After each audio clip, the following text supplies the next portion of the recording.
Hey everyone, welcome back to the MA English Cafe. Today, Ben and I are talking about something we all experience, but maybe don't always admit. Those days when absolutely nothing goes to plan. You know, the off days. Oh, Jenny, the off days are real.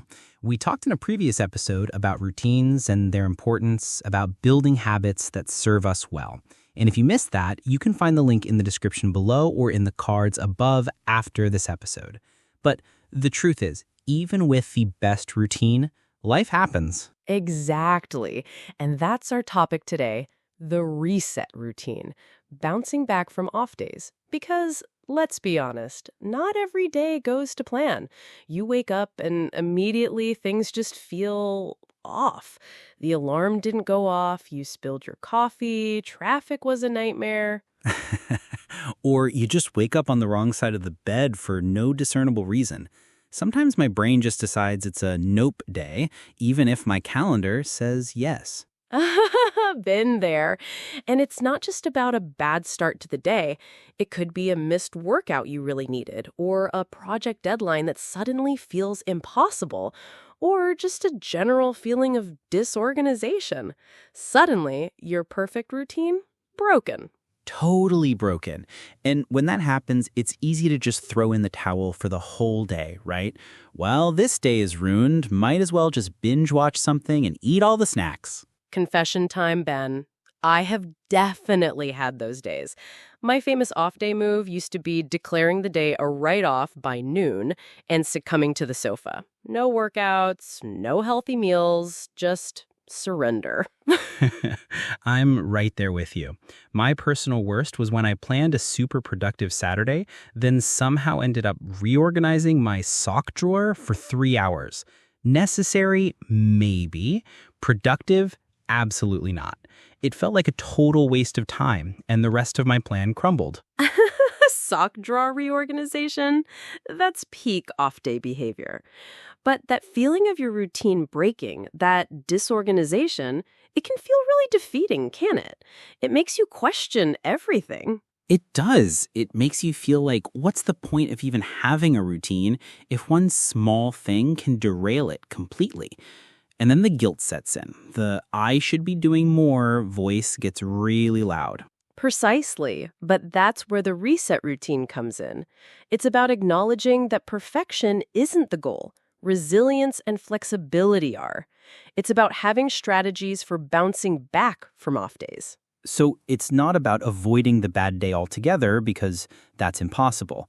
It's about having a plan for when the bad day happens, a recovery plan. Exactly, because sometimes the biggest mistake isn't having an off day, but letting that off day turn into an off week or even an off month. It's about having those habits for getting back on track. So what's the first step to pulling yourself out of the sock drawer spiral or the sofa-bound surrender? How do we even begin to reset? The absolute first step is simply to forgive yourself. This is huge. Acknowledge that you're human. You had an off day. It's okay. Be kind to yourself. The moment you beat yourself up, you're less likely to actually get back on track. That's a powerful point. The self-criticism can be more damaging than the off day itself. It creates a barrier to action. It really does. So, self-compassion first. Then it's about making a small, manageable decision to turn things around. We'll dive into what those small decisions can be in the next part. All right, so we've accepted the off day, we've forgiven ourselves. Now what? Jenny, give us some tangible reset strategies. How do we actually start getting back on track? The key, Ben, is micro resets. Don't try to fix the entire day or week in one go. Just pick one tiny thing. For example, if you missed your morning workout and feel sluggish, don't try to cram in a full gym session. Just go for a 10-minute walk. A missed workout doesn't mean the whole fitness journey is over. Just a small step to reactivate. I like that. So it's about regaining momentum, not perfection. Exactly. Or if your kitchen is a disaster after a chaotic day, a common reason for my off days, Don't attempt a deep clean. Just wash 3 dishes or clear 1 counter. A period of disorganization can feel overwhelming, but one small action breaks that feeling. That immediately feels less daunting. It takes away that huge mental block. For me, if I've wasted time on distractions, my micro reset is often just closing all unnecessary tabs on my computer, clearing the digital clutter. Perfect example. It's about creating a tiny mini victory. That small win creates a ripple effect. It tells your brain, okay, I can do something. And that positive feeling can propel you to the next small step. So it's about breaking down the feeling of overwhelming failure into manageable chunks of success. It builds resilience. Precisely. Another great reset is a 5-minute tidy up. If your space feels chaotic, set a timer for 5 minutes and just tidy whatever you can. It's amazing how much difference 5 minutes can make to your environment and your mindset. I love that. And it's not just about physical tasks. What about mental resets? Absolutely.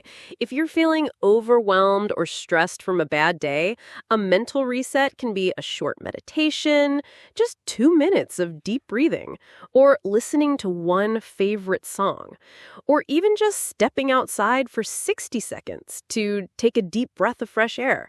It breaks the cycle of negative thinking. These are all about flexibility, aren't they? Not rigidly sticking to a broken plan, but adapting and finding a new small starting point. Exactly. And this applies to English learning too. If you planned an hour of English conversation practice, but just can't focus, don't give up entirely. Just listen to one English podcast episode for 10 minutes, or quickly review 5 English vocabulary words. It's still progress. So true. A tiny bit of daily English practice is always better than zero. It keeps the habit alive, even if it's scaled down. And speaking of keeping good habits alive, if you're finding these strategies helpful for your life and your English skills, make sure to like this video and subscribe to the MA English channel. We love bringing you these life lessons and English tips. Your support means the world to us and helps us keep creating content that really helps you improve English and boost fluency.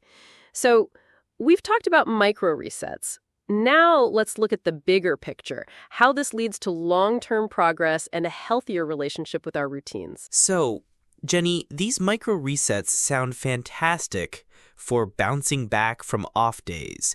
What's the ultimate goal here? Is it about never having an off day again? Oh no, Ben. The ultimate goal is progress, not perfection. Off days will happen. We're human. The goal is to develop that resilience, that ability to absorb the hit, acknowledge it, and then implement a small strategy to get back on track. That's a huge shift in mindset. Instead of viewing a broken routine as a failure, you view it as an opportunity to practice your reset skills. Exactly. It's about forgiving yourself quickly and pivoting. The faster you can do a micro reset, the less time you lose, and the less negative impact that off day has on your overall journey. It reduces the feeling of being stuck or overwhelmed. So these recovery routines become just as important as the initial routine itself. They're part of a comprehensive strategy for consistent personal growth. Precisely. Think of it like a marathon. You might stumble or need to walk for a bit, but the goal isn't to never stumble. It's to get back up and keep moving forward. That's true flexibility. And this applies to any area of life, including English learning. If you miss your daily English session, don't just stop for the week. Do a quick English listening practice session or review 5 new English phrases. Yes, consistency over intensity. It's better to do a little bit every day, even on an off day, than to do nothing at all because you can't do your ideal amount. This helps with English fluency and English understanding over time. And it helps with avoiding that cumulative sense of failure. Instead of feeling like you've completely fallen off track, you know you have a way to quickly correct course. That feeling of control is so empowering. It's about taking active steps to manage your energy and focus even when you're not at your best. It protects your emotional well-being. So, for everyone out there having an off day or worried about having one, remember, it's not about being perfect. It's about being resilient. It's about having your own small reset buttons. Absolutely. Find what works for you. Maybe it's a specific song, a quick walk, 5 minutes of quiet, or just tidying one small area. Just choose one thing to start your reset. And give yourself grace. It's all about progress, not perfection. We hope this episode helps you embrace those off days as opportunities for learning and growth. Thank you so much for joining us today at the MA English Cafe.